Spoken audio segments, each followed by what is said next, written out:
Okay, so here's a sentence I need you to hear. Humans eat rocks. Not metaphorically, not historically in some dusty, well, technically kind of way. Right now, today, millions of people all over the world are eating rocks. Clay, dirt, chalk, soil, going in mouths, getting swallowed, doing things. Hold my scroll because this is one of those stories that sounds completely made up and it's somehow more real the deeper you go. Let's start at the beginning. And by the beginning, I mean like embarrassingly far back.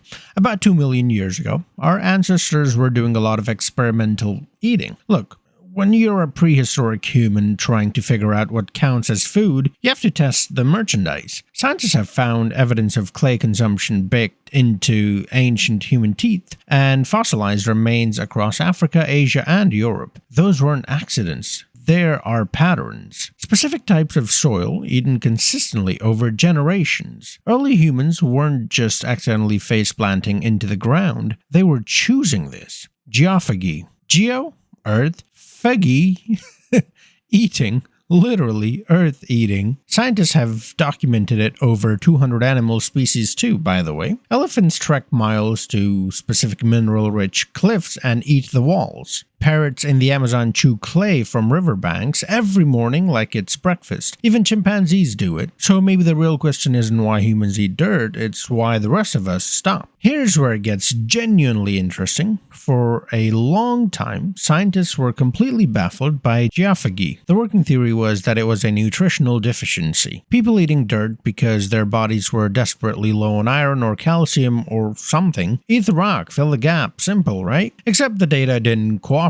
Studies kept finding that the soils people choose to eat were actually pretty low in bioavailable minerals. Your body can't even absorb most of what's in there. So the filling a nutritional gap theory started falling apart pretty fast. Back to square one. Alright, before we continue into this video any further, I just want to share this program that I started recently and it really helped me relax and focus while I was working. And so I thought it might be something that you are interested in as well. And if you are, I'll leave the link in the description as well as the pinned comment and you can check it out. Let's get back to the video. The current leading theory: protection, specifically gut protection. The types of clay most commonly eaten, kaolin clay being the famous one, have remarkable properties. They bind to toxin, pathogens, and irritants in the digestive system. They coat and soothe the stomach lining. They're basically a prehistoric antacid. And here's the kicker. The active ingredient in the original formula of geopectate, one of America's best-selling anti-diarrhea medicines for decades, was kaolin clay. The medicine was literally named after it. Humans had been using this stuff medically for potentially 2 million years before a pharmaceutical company put it in a bottle and sold it at Walgreens or whatever. Meanwhile,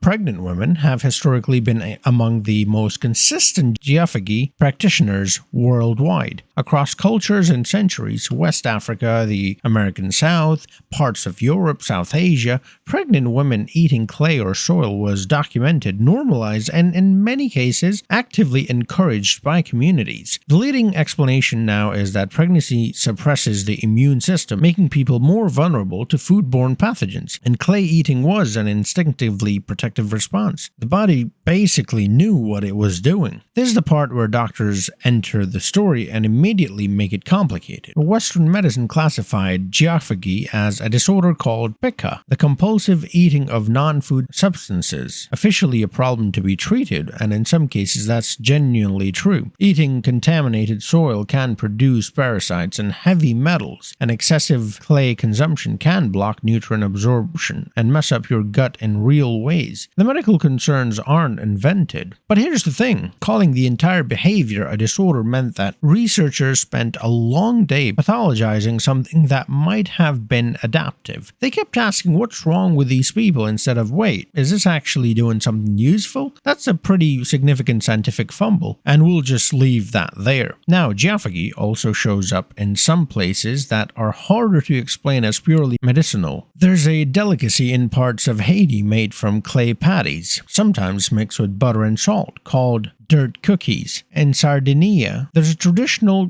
product called argilla, edible clay sold specifically for consumptions. There's a long tradition in Georgia, the American state that is, of women eating white kale in clay, especially during pregnancy. And the practice was so common, it was just a known cultural thing well into the 20th century. Chain grocery stores in the South reportedly stocked specific clays in their produce sections. So we're not talking about one weird edge case. This is a globally documented cross-cultural, multi-millennial human behavior that cuts across food traditions, medical practices, and survival instincts. The deeper you pull on this thread, the weirder and more fascinating it gets, because what this behavior really is, at its core, is evidence that the human body contains knowledge older than the civilization, older than language, older than cooking, an instinct baked in so deep that millions of people across completely unconnected cultures all landed on the same behavior independently across thousands of years without anyone coordinating it. Your ancient ancestors tasted dirt. Your ancient ancestors were right. And it took modern science about 2 million years to catch up and admit it. Here's a wild summary. Humans have been eating specific types of clay and soil for at least 2 million years. The clay they chose, with no labs, no research papers, no doctors, happened to have real antimicrobial and toxin-binding